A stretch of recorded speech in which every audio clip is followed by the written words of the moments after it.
Appalachia. Everybody in the world has a reaction to that word. Makes folks think everything from beautiful mountaintop views, dangerous hillbillies running through the woods with a rifle in one hand and a jug of shine in the other, to trailer parks, drugs, and blame near everything in between. The Appalachian Mountains are the oldest mountains in the world. They once towered 30,000 feet into the air. They stretch along the eastern U.S. from Canada through 14 states all the way to Louisiana. The folks that live in these mountains have seen and endured enough things to have happened to make a preacher cuss. Hello, I'm Larry Bentley, and I was born and raised in the Appalachian Mountains of Southwest Virginia. And I was raised there by folks who lived for generations right there in the heart of them old mountains. Come with me and we'll take a look at some of the odd, awful, or legendary things that happen within my beloved mountains. And we'll be traveling around a bit, looking through the eyes of an old Appalachian at some of the crazy that spread itself around outside the area as well. Welcome to Season 6 of Appalachian Murder, Mystery, and Legend. Howdy, my good friends. I hope you're doing well today. Thank you so much for stopping by. Today we're taking a trip down a dark hole that got more twist to it than a copperhead with scoliosis. If you're ever looking for a story with a happy ending, well, you'd best go find a Disney movie or a Hallmark card, because the Appalachian Mountains stopped trading in happily ever after a while back, and it seemed to me like they just kept proving it over and over through the years. In Kentucky, they made coal into blood, and a brand of irony so thick that you could have to use a sharpened, case-hardened pickaxe just to scratch it. Now, the date, and many of us hillbilly folk out here and will recognize it right off, was December 30th, 1970. It was a kind of winter day where the sky looks like a bruised plum and the wind howls through gaps in cabin walls like it's a haint looking for a place to hang. A foot of fresh snow had covered the hollers around Hyden, Kentucky, turning that rugged mountain into a white sheet, which, looking back now, was a bit too close to a burial shroud for comfort. Men in a deep, dark hole working for a living in extremely dangerous conditions can only do that for so long before something's got to give. When it gives, the cost is high and responsibility is pert near non-existent. We've seen it enough to know that, that's fact. So have you sit down, grab your drink, and let me tell you what happened on that cold December day. Now, starting out, and here's where the smart-ass part of my brain starts twitching. Exactly 1 year to the day, and I mean to the literal exact calendar frickin' day before this story starts, the big wigs up in Washington, D.C. passed the 1969 Federal Coal Mine Health and Safety Act, and they were real proud of themselves. They patted one another on the back, adjusted their silk ties, and told the world that the days of miners dying in heaps in a hole in the ground was all over with. They figured a piece of paper signed by men in suits could somehow scare 1 billion tons of ancient rock into straightening it up and flying right. Yeah, about like a bureaucrat, ain't it? We Appalachians ain't never seen a piece of paper signed by bureaucrats do anything but cause more trouble than there already was. So Washington, D.C. is a long way from Hurricane Creek, and reality has a nasty habit of ignoring what bureaucrats write. Down in the Finley Coal Company's mines number 15 and 16, that nice safety act that was wrote all up in them $100 words was about as useful as a screen door on a submarine. The men were working what they call a 36-inch seam. Now, for modern folks who think hard work is a slow Wi-Fi connection, 36 inches is exactly 3 feet. That means for 8 to 10 hours a day or more, these men lived on their hands and knees, scuttling through the dark like beetles in a dung pile in a damp crawl space with a 3-foot ceiling. Now, you don't stand up and stretch. If you do, the mountain gives you a permanent headache. It's what was called the hide and crawl, and it was known to turn many a spine into a question mark before folks were even 40 years old. Now, around noon, 39 men were down in the belly of that beast, working themselves to the bone to feed their families. Most of them might have been thinking about the New Year's Eve dinners with their family, or maybe just how good a hot cup of coffee would be once they got the grit out of their throats and the mind chilled out of their bones enough to drink it. At 12:10 p.m., the mine decided it was tired of holding its breath. That's when a massive explosion ripped through the shafts. Folks, it wasn't just a pop or a bang. It was a roar that shook the foundations of houses miles around. Folks said it sounded like their world was splitting in half. The force was so great that it turned the coal dust in the air into a literal flamethrower, blowing heavy steel mine cars around like lint. Now, one of them fellers that was working that day was a fella named A.T. Collins. A.T. was standing near the portal, just about to head back in after a quick break and a fresh breath of air. Now, the blast hit him like at the mine portal, and just because it was turned into what one might call a giant cannon. It smacked him 60 feet across the road and stuck him into the snowbank like a dart. Now, he woke up alive, looking at the sky and wondering why his ears were ringing. Now, he was the 1 in the 38 to 1 statistic that would be haunting the state of Kentucky for years. They called him the lucky survivor. Well, I reckon lucky is a relative term when you're the only one left to tell the tale. I can only imagine how the poor man felt with all of his coal brothers still down in that hole. As word spread through the hollers that the mine was what made the earth-shaking blast, the wives and the mothers already knew and had started showing up and huddling in the snow near the mine. Now, Appalachian women are built out of seasoned oak and grit, so they didn't scream much. Yeah, there was a mess of worry and some tears, but that silence, if you ever seen it, is worse than anything you ever witnessed.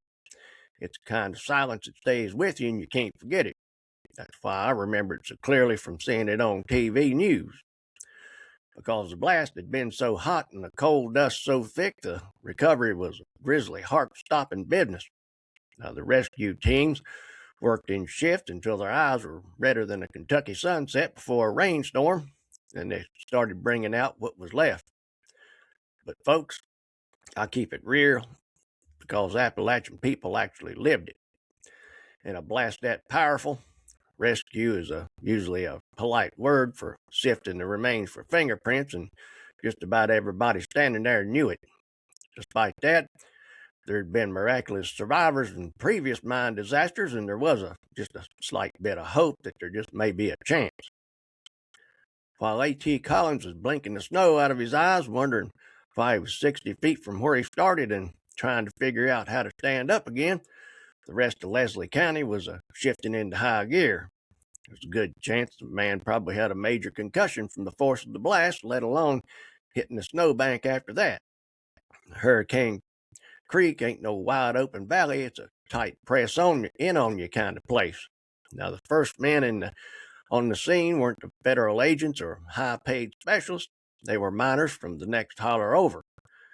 They didn't wait for a permit or safety briefing. They grabbed their lamps and took a deep breath in the cold December air and headed into that hole that was still bellowing out some smoke and maybe some fire and poison. Now, the inside the mine was a nightmare painted in soot. Now, the explosion had just knocked things over, or hadn't just knocked things over. It vaporized the coal dust, creating a black fog so thick your lamp couldn't cut through it more than a few inches. The rescuers were crawling, remember that 36-foot seam, over twisted track, smashed timber, and heavy steel machinery that had been tossed around like a dog been playing with his toys. And then there was the afterdamp. For folks that didn't grow up in coal country, afterdamp is a cocktail of carbon monoxide and nitrogen left over after a blast.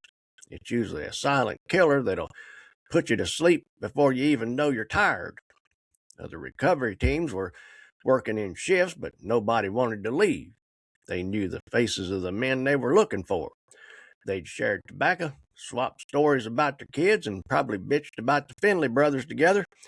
And this wasn't work, it was men on hands and knees running on hope. As they started finding the men, the horror really set in. The heat from the blast had been so intense that some of these boys just weren't recognizable. That's when they started looking at the belts. Poor grimy rescuers crawling black dust from head to toe, reaching out and turning over a leather strap to see a Social Security number scratched on the hide of the inside with a pocket knife. It was a cold mechanical way to bring a man home, but they had to take what little bit of closure they could get. One by one, they were loaded onto stretchers and brought out into the blinding white snow. Every time a stretcher came out of that portal, a ripple of plain old hurt went through the crowd and women and children waiting by the road. That's a specific kind of agony, and watching 38 stretchers go by while you're hoping and praying that the next one ain't your husband or daddy, yet you're wishing the wait would just end. Because there were so many, the procession turned into a logistical mountain of its own. They used flatbed trucks and any vehicle that could handle the snow to ferry the men down to the Hyden Elementary gymnasium. Usually that gym was a place of noise, whistles blowing, kids hollering, and the thud of a basketball playing. But that night the only sound was the muffled cries of widows and the awful scratch of a pin on a toe tag. Now they lined the caskets up in rows, and right there under the hoops, it was a place of heavy grief, and for many of them kids, they couldn't look at a basketball court the same way again after that. The smell wasn't sawdust and sweat anymore. It was the metallic tang of burnt earth, scorched rubber, and plenty of sorrow. Now, the miners were so worried about getting hurt that most of them had ink penned or scratched their Social Security numbers on the inside of their leather belts, or even wrote them on their hand or even their skin on their arm. That's why the numbers were on their belts to start with. They knew the score. They weren't fooled by any safety act. They knew that if that mine took them, the only way home was a number on a strap or a mark on the arm. That's mountain pragmatism for you, always playing for your own identification. Now, the bodies were cold and the town was in shock, and that's exactly when the men in them fancy suits started circling in like buzzards over a gut pile. Now, the rescue was over, but the investigation, which is a fancy word for covering your ass, was just starting up. Buckle up, my Appalachian folk, because this is where the story goes from tragedy to flat out slapping the mouth of an insult. If the explosion was the mine's fury, the trial was the master class in how to use a law book to pick a poor man's pocket. Once the caskets were in the ground and the thoughts and prayers from Washington, D.C. had all dried up like a mud puddle in July, like they always do, the investigation started. The Bureau of Mines, the bureaucrats that were supposed to be the watchdogs, finally crawled into that hole to see what went wrong. What they found wasn't just a mistake. It was a grocery list of what not to do in a coal mine. The star of the show was Primacord. Now, for the uninitiated, Primacord is a detonating fuse that burns at about 4 miles a second. It's great for blowing up a bridge or leveling a cliffside, but using it in the coal mines like bringing a flamethrower to a hayride. It's the hold my beer of mining techniques. Now, the mine had only been cited for safety violations 34 times in the months leading up to the blast. Yeah, 34 times, folks. In any other world, that's a shut down till you fix it, and oh, by the way, here's the fines to go with it situation. In the coal fields, that's just another day, another 50 cents. Primacord is strictly forbidden by federal law because it kicks up coal dust and ignites it instantly. Anybody that's ever seen coal dust erupt firsthand would have a real hard time ever going down in one of them holes to start with. That's why you hear all of us hillbillies talk about how brave these miners were, and by golly, still are today. Now, the Finley brothers, Charles and Stanley, weren't just using that Primacord. They were using it like it was on clearance at the Dollar Tree. Why? Because it's fast, and in the Finley world, speed equaled money, and money outweighed the lives of the men in denim. And in 1972, the Finleys were hauled into federal court, but in the grand tradition of mountain justice, where the rich stay rich and the poor stayed buried, the owners didn't see the inside of a prison cell. Now, you'd think 34 safety violations in the months leading up to the blast would be a slam dunk, right? Well, that's wrong. The Finleys played the all shucks card. They claimed that they didn't know their supervisors were using the dadgum illegal stuff. It's a classic dog ate my safety manual defense, I reckon you'd call it. Their lawyers, who I'm sure were wearing suits that cost more than a miner's house, danced around the facts that, like they were on Dancing with the Stars. The jury, God bless them, actually found the company guilty of 24 counts, but when it came to the brothers, they got off with a slap on the wrist. It wouldn't even bruise a peach. They were fined, sure, but they didn't spend a single night in the cell. They paid the fine that wouldn't have dented their Christmas bonuses, but and the lawyers, I guess, made enough to buy brand new cars, and the widows in hiding were left to wonder how much a man's life was actually worth in the eyes of the law. It's a funny thing about justice in the coal fields. It's usually blind in one eye and looking for a payoff with the other. Here's the part that'll really make your teeth ache. The total fine for the company ended up being $50,000. Do the math on that. 38 dead, that's about $1,350 a soul. In 1970, you could buy a real nice used car for $1,300. So in the eyes of the federal government and the Finley Coal Company, a father of four, a son, and a husband was worth roughly the same thing as a 1965 Ford Mustang with a leaky radiator, I reckon. While the Finleys went back to their comfortable homes, the widows of Leslie County were left to navigate a black lung benefit system that was designed to be about as frustrating as a tangled fishing line. Some of them didn't even see a dime of that compensation for years.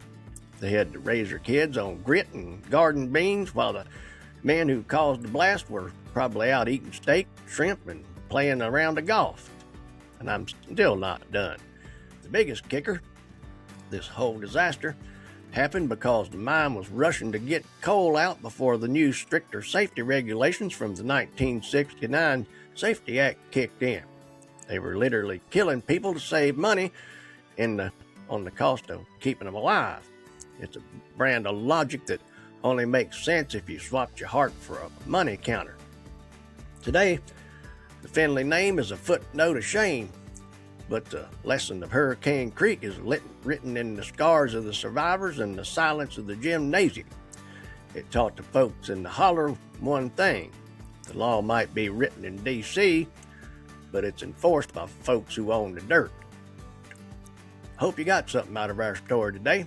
If you did, please rate and review the podcast, or if you're watching on Spotify, YouTube, or Rumble, throw us a like, and don't forget to subscribe or follow wherever you watch or listen.